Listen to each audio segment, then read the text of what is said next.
समझदार लोग कहते हैं कि अगर आप किसी की पूरी बात सुन के जवाब देना तो शर्मिंदगी नहीं उठानी पड़ती।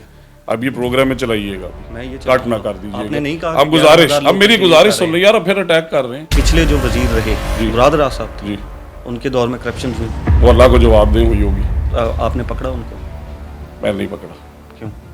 मैं कौम को जवाब दूं अपने टेन्योर के लिए। मैं उन जंगों में नहीं जाता कि किसने क्या किया, पैसों के भी जवाब तो कौम को पैसों, इसलिए मैंने आपको कहा कि फिर वही बात पोलिटिसाइज। आप मुझे आप देखें मुराद राज को यार, एक सेकंड, किस जमात से था वो? पकड़ कौन सकता है? बताएं हुकूमत में आप मुझे क्या जरूरत है? मैं अपनी तालीम पे फोकस हूँ।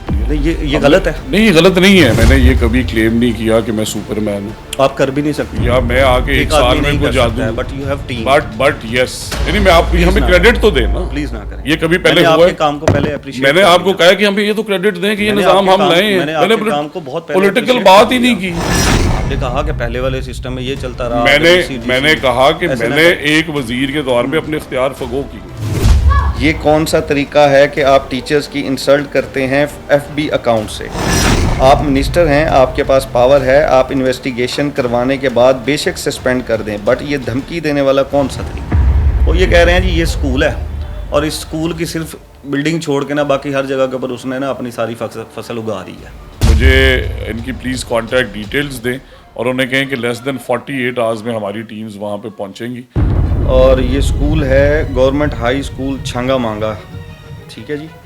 और वो कह रहे हैं कि जी इस पे नज़र डाल लें, स्कूल के बिल्कुल पास, स्कूल के अंदर से डेंगू की तस्वीरें मंगवा रहे हैं, इसके बिल्कुल पास नाले चल रहे हैं, सारा गंद यहीं पर पूरे छंगा मांगा का इकट्ठा हो रहा है।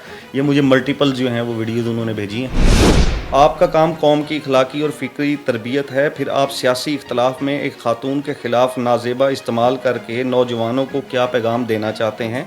मैंने उनकी तरह कोई गाली नहीं निकाली, मैंने किसी को हरास नहीं किया, मैंने किसी के बारे में नाजेबा गुफ्तगू नहीं की कि ये पिंकी पीरनी और फरा घोगी के लगाए हुए डिप्टी कमिश्नर नहीं है। प्राइवेटाइजेशन स्कूल्स की हमने क्यों की? स्कूल गवर्नमेंट का है, किताबें फ्री हैं, कोई फीस नहीं चार्ज होती, तो प्राइवेटाइजेशन कौन सी? इस स्कूल में जो टीचर पढ़ा रहा है उसकी सैलरी कितनी होगी? 15 से 20 हज़ार रुपये में एक जो टीचर है वो घर चला सकता है। जब मरीम नवाज साहिबा ये कहती हैं कि कम से कम वेजेस जो हैं वो एक मजदूर की 35-36 हज़ार 34 हज़ार होनी चाहिए, तो उस्ताद के साथ ये ज़्यादती CM साहब इसके ऊपर नहीं ले। मेरे पास बहुत से लोगों के मैसेजेस आए जिन्होंने मुझे कहा कि खुदा का वास्ते हमारा नाम ना लेना, नौकरी चली जाएगी, 15 हज़ार मिलता है, कैश में मिलता है। अक्टूबर में सैलरी मिली, 3 महीना पैफ वालों को पैसे नहीं मिल रहे। ये तो नहीं हम कह सकते कि 1980 में फलां चीज़ ऐसी हो रही थी। सर ऐसा बिल्कुल नहीं है जो मैंने आपको कहा है। 3 महीने तक अक्टूबर, ये इसका कोई सोल्यूशन है? देखिए ये कहते हैं कि DG खान में 5 स्कूल, कोहे सुलेमान में 34 स्कूल, तौसा में 2 स्कूल, कोट छुट्टा में 18 स्कूल, टोटल 59 स्कूल्स फेस 1 से बंद है, जिनको लाइसेंस दिया गया लोगों को, और 1 साल से वहाँ पर बच्चे नहीं पढ़ पा रहे। ऐसे ही है, 1 साल नहीं बल्कि 14 माह हो गए। अक्टूबर 2024 में फेस 1 हुआ था जी, ये आपके सामने है। क्योंकि वहाँ बच्चे थे ही नहीं कभी।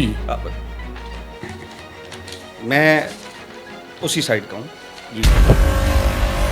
DG खान में 5 स्कूल, कोहे सुलेमान में 34 स्कूल, आप कह रहे हैं 34, कोहे सुलेमान के अंदर बच्चे नहीं है, तौसा के अंदर बच्चे नहीं है, कोट छुट्टा के अंदर बच्चे नहीं है। और ये जो CEO साहब लेटर लिख रहे हैं, ये नहीं लेटर लिख रहे कि इन स्कूलों को बंद कर दें, नो, ये लेटर ये है कि हमें ये स्कूल वापस दे दें ताकि हम इनको चला सकें। और लोग STI लोगों का ये गिला शिकवा है कि आपने इसको एडवर्टाइज़ किया UC लेवल के ऊपर और फिर आपने इंडक्शन की विलेज लेवल के ऊपर। नंबर 2 उनका ये है कि आप इसके अंदर 4 से 5 मंथ के लिए लोगों को इंडक्ट कर रहे हैं और उसके बाद वो ख़त्म हो जाएंगे। नंबर 3 लोगों ने कहा कि हमसे पैसे ऑनलाइन लिए गए, सारा सिस्टम ऑनलाइन किया गया, बट जब मेरिट लिस्ट आई तो वो ऑनलाइन नहीं आई। मैंने रात वो वेबसाइट भी खोलने की कोशिश की, STI.edu.pk की, वो ओपन नहीं हुई। क्लेम ये किया जा रहा है according to minister of education के 7 लाख एप्लीकेशन जो हैं वो STI के अंदर आई। तो लगभग जो है वो अप्रॉक्सीमेट 3.5 अरब रुपए का जो है वो अप्रॉक्सीमेट लगाया जा रहा है कि जी एजुकेशन डिपार्टमेंट ने इस अप्लाई करने की मद में पैसा कमाया। 27,000 टीचर्स ऐसे थे वो उन स्कूल्स में बैठे थे जहाँ उनकी ज़रूरत ही नहीं। और दूसरी तरफ डिपार्टमेंट हमें कह रहा है कि 1.25 लाख टीचर हायर करें। 1.25 लाख टीचर हायर करने के लिए 125 अरब चाहिए। जब मैं स्टूडेंट टीचर रेशो निकाल रहा हूँ डेटा देख के, तो मैं कह रहा हूँ कि शॉर्टेज जो है वो इतनी नहीं है। SSC और AEOs पिछले जो है वो तकरीबन कोई 2014 से 11-12 सालों से जो है वो कर रहे हैं और ये प्रॉपर टेस्ट पार करके आए हैं। इनको ना कोई रेगुलर किया जा रहा है और ना ही इनकी कोई प्रमोशन की।